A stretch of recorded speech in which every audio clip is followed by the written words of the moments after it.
Good morning friends और प्यारे बच्चों। आज हम एनसीईआरटी सिलेबस में जो सामाजिक विज्ञान की हमारी पुस्तक है एसएसटी का जो ज्योग्राफी पार्ट है, उस ज्योग्राफी की पुस्तक का पहला लेसन संसाधन और इस अध्याय के भाग 3 पर चर्चा करेंगे। इससे पहले हम इस अध्याय के 2 वीडियो पहले बना चुके हैं और अब आज के तीसरे वीडियो में हम देखेंगे संसाधनों के प्रकार। संसाधनों के प्रकार कौन कौन से हैं?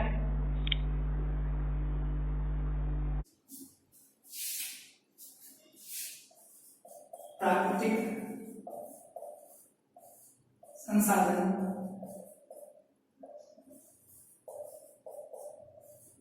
को 2 भागों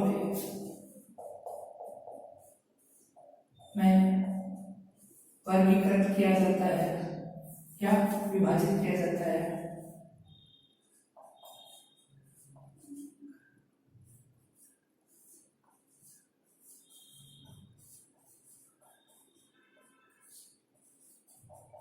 दो भागों में वर्गीकृत किया जाता है या 2 भागों में बांटकर हम इनका विस्तृत अध्ययन करते हैं। पहला है नवीकरणीय संसाधन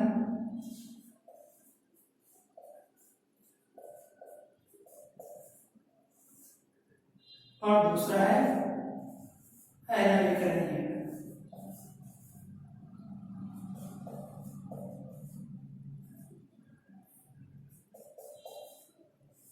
नवीकरणीय संसाधन और दूसरा है अनवीकरणीय संसाधन। तो इनके नवीकरणीय या अनवीकरणीय संसाधनों के आधार पर इनका वर्गीकरण करके हम इन्हें अध्ययन करते हैं। सबसे पहले हम नवीकरणीय संसाधन किसे कहते हैं तो उसका अध्ययन करेंगे। नवीकरणीय संसाधन वे संसाधन कहलाते हैं जो शीघ्रता से नवीकरणीय संसाधन उन्हें कहते हैं जो शीघ्रता से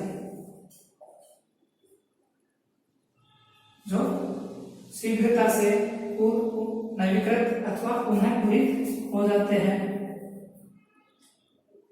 जो शीघ्रता से नवीकृत अथवा पुनः पूरित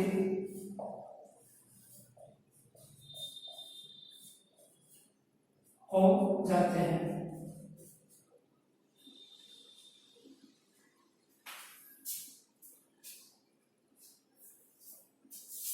उन्हें पूरित हो जाते हैं तो उन्हें क्या कहते हैं? नवीकरणीय संसाधन। नवीकरणीय संसाधनों को में भी समाप्यता असमाप्यता के आधार पर वर्गीकरण किया जाता है। नवीकरणीय संसाधन सामान्य तौर पर नवीकरणीय संसाधन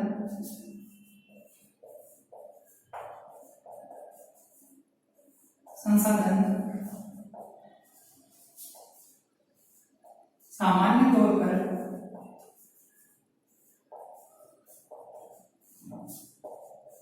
असीमित होते हैं।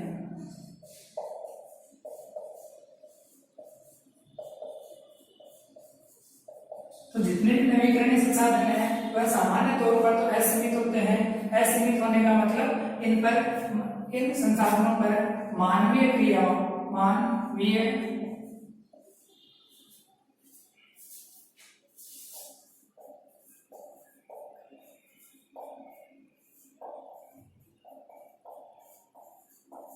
इनके भंडार प्रभावित नहीं होते हैं।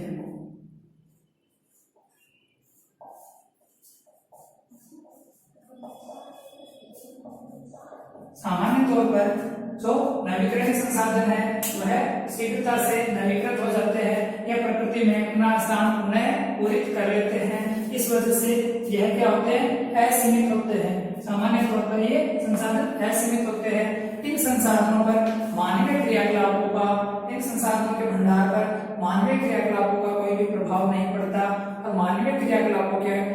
प्रभाव के आधार पर यह समाप्त नहीं होते हैं। लेकिन जैसे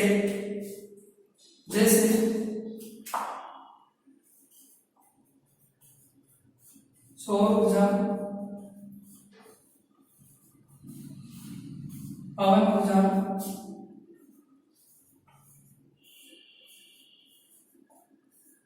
सौर ऊर्जा, पवन ऊर्जा ऐसे संसाधन हैं जो कभी समाप्त नहीं होंगे, यह असीमित भंडार है। किंतु कुछ नवीकरणीय संसाधन ऐसे भी होते हैं, कुछ नवीकरणीय संसाधन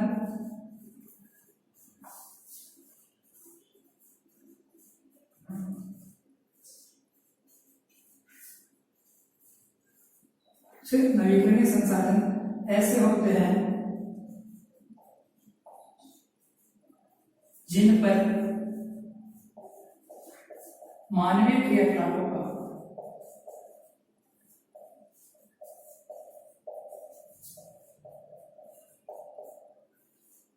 का प्रभाव पड़ता है।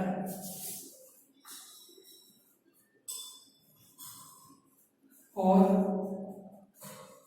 मानव के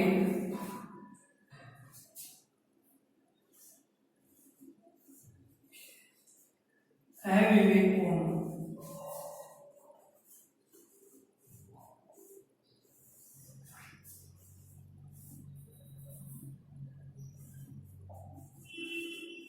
दोहन से ये समाप्त हो सकते हैं।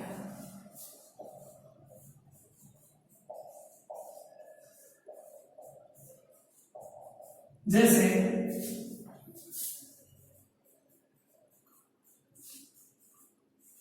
जल, वन एवं भूमि। तो मानव क्या है, अपने क्रियाकलापों से प्रत्येक वस्तु पर क्रियाकलाप करता है। तो कुछ संसाधन ऐसे होते हैं जो जिनका मानवीय क्रियाकलाप इनके भंडार को प्रभावित नहीं करते, लेकिन इनमें ही कुछ नवीकरणीय संसाधन ऐसे होते हैं जिन पर मानवीय क्रियाकलापों का प्रभाव पड़ता है। और मानवीय क्रियाकलापों के प्रभाव के आधार पर ये जो नवीकरणीय संसाधन है यह सीमित हो जाते हैं और धीरे धीरे समाप्त हो सकते हैं। जैसे जल है, जल का हमारी पृथ्वी पर असीमित भंडार है। असीमित भंडार होने के बावजूद भी हम दिनों दिन जल की कमी से जूझ रहे हैं। इसका प्रमुख कारण है कि पृथ्वी पर मात्र 1% भूभाग, पृथ्वी पर लगभग जो भी जल है उस जल का 1% जल है वह पेयजल के रूप में उपयोग किया जाता है। उस शुद्ध पेयजल है, उस शुद्ध पेयजल की काफी कमी है और मानवीय क्रियाकलापों के कारण उस शुद्ध पेयजल की कमी होती जा रही है। इसी प्रकार वन है, वन का हम अत्यधिक कटाव यानी जितना उनका प्रोडक्शन नहीं हो रहा है उससे अधिक वनों को काटते जाएंगे तो धीरे धीरे पृथ्वी पर वन समाप्त हो जाएंगे। भूमि है, भूमि का हम अत्यधिक दोहन कर रहे हैं, रासायनिक खाद उर्वरक वगैरह का उपयोग करके पैदावार बढ़ाने का प्रयास कर रहे हैं, जिससे धीरे धीरे भूमि की उर्वरता समाप्त होती जा रही है। और ऐसा ही चलता रहा तो यह नवीकरणीय जो संसाधन है यह भी समाप्त हो जाएगा। अब देखते हैं हम अनवीकरणीय संसाधन।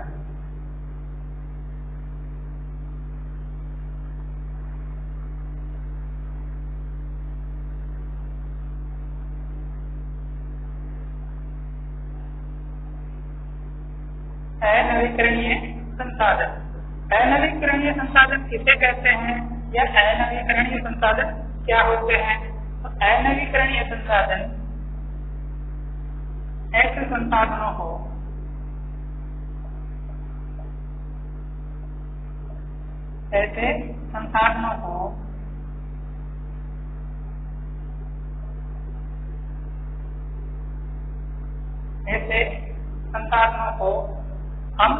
संसाधनों को जिनका भंडार सीमित है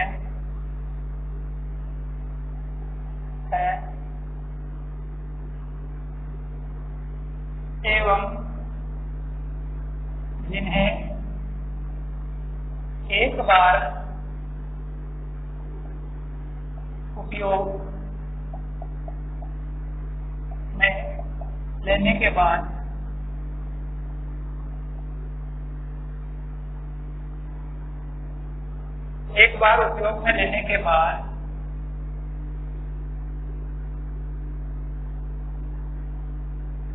उन्हें दोबारा उपयोग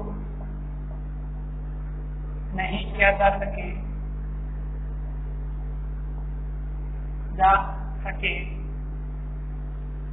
तथा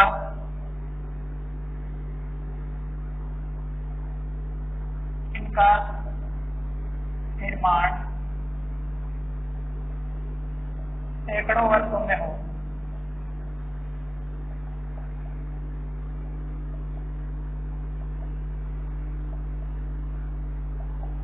होता है। तो ऐसे संसाधनों को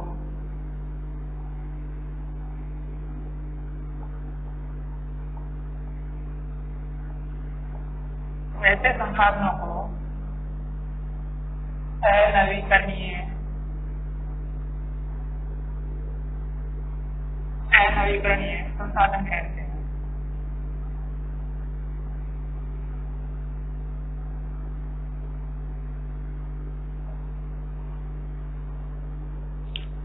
जो अनवीकरणीय संसाधन है, ऐसे संसाधन है जिनके भंडार सीमित है। तो अनवीकरणीय संसाधनों की विशेषताएं क्या हो गई?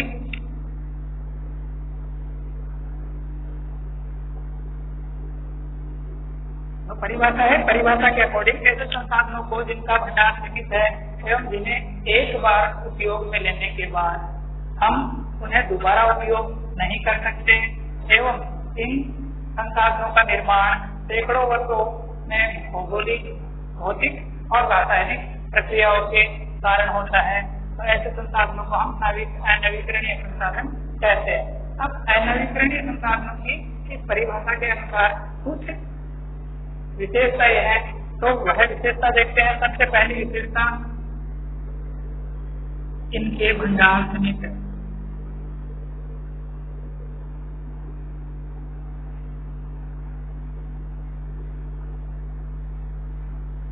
सबसे पहली विशेषता क्या है?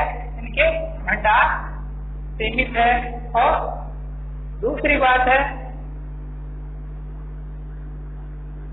एक बार समाप्त होने पर इन्हें पुनः पूरी अथवा नवीकृत होने में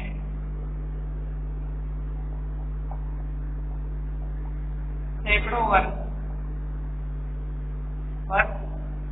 लग जाते हैं।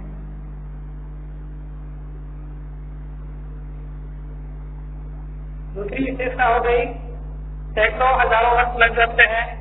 पहली है इनके भंडार सीमित है।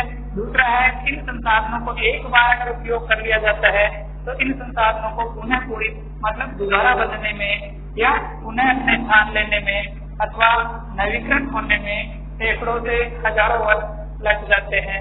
और यह सैकड़ों से हजारों वर्षों की जो अवधि है मानव जीवन के लिए अत्यधिक है। इस प्रकार के जो संसाधन है इसके उदाहरण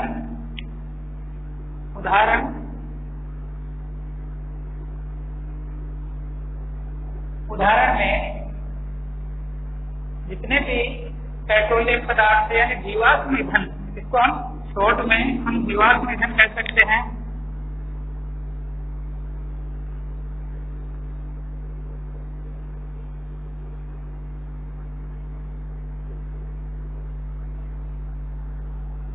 जीवाश्म ईंधन इसका प्रमुख प्रकार है। जीवाश्म ईंधन में जितने भी संसाधन चीजें शामिल होती है वह पृथ्वी के भूगर्भीय घटनाओं के कारण हजारों वर्षों पहले हुई थी।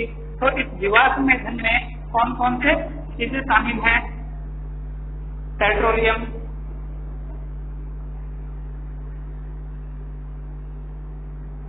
पेट्रोलियम,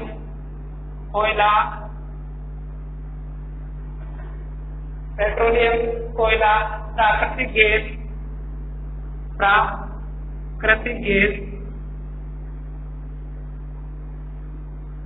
ये सभी इस अनवीकरणीय संसाधनों के उदाहरण हैं। तो जीवाश्म ईंधन है, जीवाश्म ईंधन के जो उदाहरण है वह है पेट्रोलियम पदार्थ, दूसरा है कोयला और प्राकृतिक गैस। अब तो पेट्रोलियम पदार्थ में समस्त पेट्रोल और डीजल जैसे तत्वों को शामिल करते हैं। इसके अलावा पेट्रोलियम एक बहुत विस्तृत शब्द है, इसमें मोम, कोलसा, टारपीन और बहुत सारी चीजें शामिल होती है। तो यह पेट्रोलियम पदार्थ है, वह जीवाश्म ईंधन है जो अनवीकरणीय योग्य संसाधन है। इसी तरह से कोयला या हम ईंधन के लिए जो लकड़ी का उपयोग करते हैं वह अथवा भूमि के अंदर दबी हुई जो प्राकृतिक गैस है जो पेट्रोलियम गतिविधियों के साथ ही निकलती है, जिससे हम वर्तमान में खाना बनाने के उपयोग में लेते हैं। ये एलपीजी गैस। तो ये सारे के सारे अनवीकरणीय संसाधन हैं। तो ये आपने इस क्लास में देखा अनवीकरणीय जो प्राकृतिक संसाधन है। प्राकृतिक संसाधनों को हमने दो भागों में विभाजित किया था, नवीकरणीय संसाधन और अनवीकरणीय संसाधन। तो ये अनवीकरणीय संसाधन होंगे। अब प्राकृतिक संसाधनों का पृथ्वी पर जो वितरण है वह कौन डिसाइड करता है, किसके ऊपर आधारित होते हैं? तो प्राकृतिक जो संसाधन है इन संसाधनों को कुछ भौतिक कारक निर्धारित करते हैं।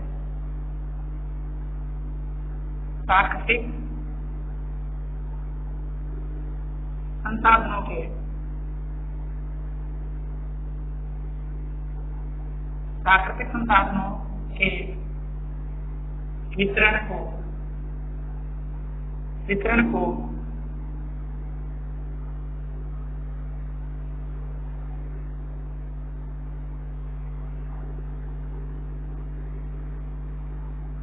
वितरण को कुछ भौतिक कारक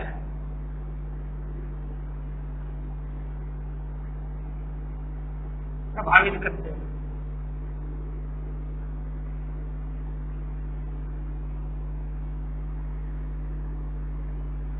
प्राकृतिक संसाधनों को कुछ भौतिक कारक प्रभावित करते हैं और यह भौतिक कारक कौन कौन से होते हैं? सबसे पहला भौतिक कारक है जो इन प्राकृतिक संसाधनों के वितरण का तात्पर्य है इनका फैलाव के स्थान पर पाए जाते हैं। वितरण का तात्पर्य फैलाव से। तो भौतिक कारक प्रभावित करते हैं। सबसे पहला भौतिक कारक है भू-भाग अथवा भू आकृति।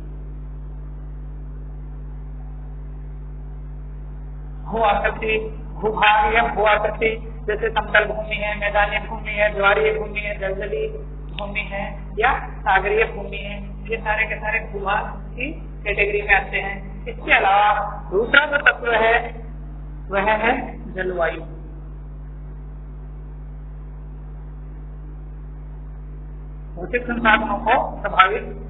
भौतिक संसाधनों के वितरण को प्रभावित करने वाला दूसरा तत्व है जलवायु। अलग अलग प्रकार के जलवायु में अलग अलग प्रकार के जो प्राकृतिक संसाधन है वह पाए जाते हैं। किसी स्थान विशेष पर जलवायु जैसी होगी वहां पर पाए जाने वाले जो प्राकृतिक संसाधन है उनकी प्रकृति उसी जलवायु के अनुसार होगी। तीसरा प्रमुख कारण है ऊंचाई या ऊंचाई।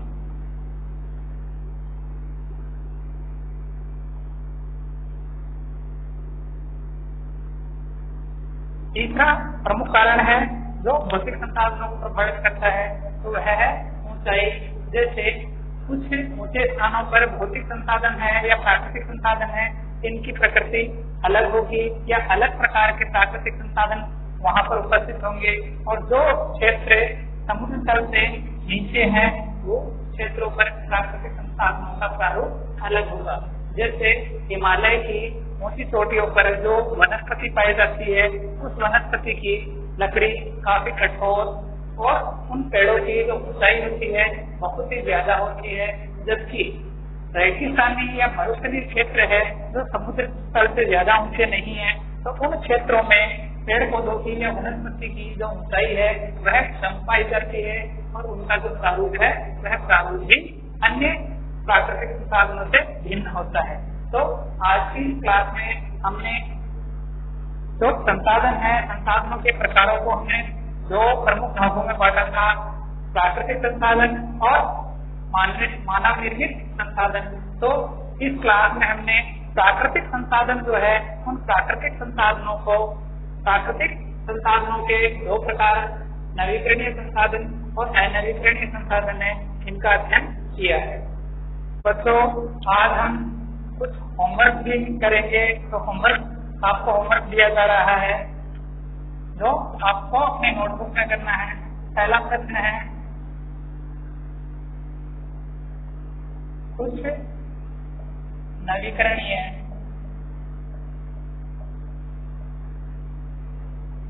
संसाधनों के नाम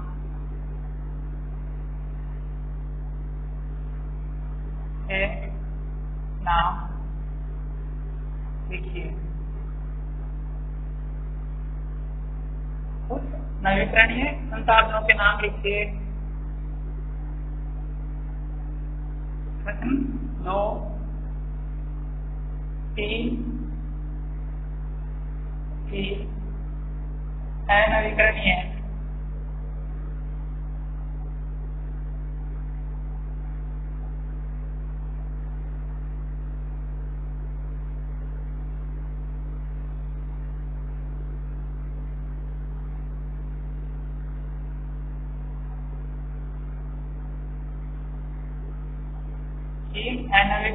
संसाधनों के नाम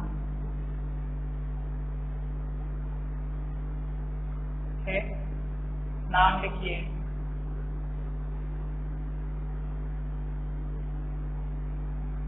अगला प्रश्न है,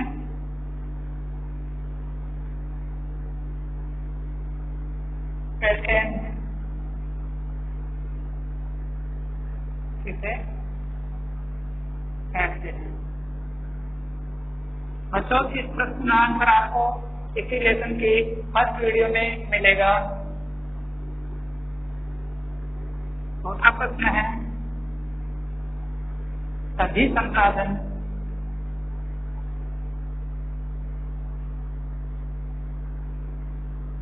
मूल्यवान होते हैं।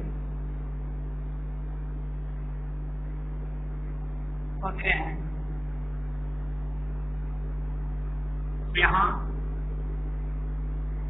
मूल्य का अर्थ क्या है?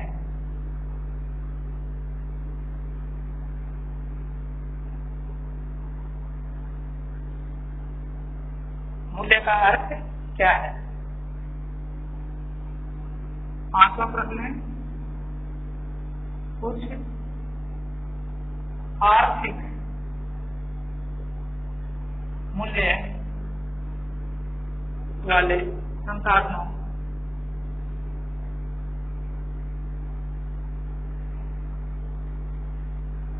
के नाम लिखें।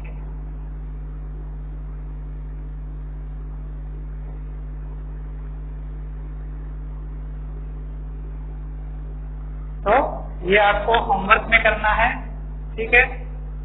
आज की क्लास में इतना ही, मिलते हैं अगली क्लास में।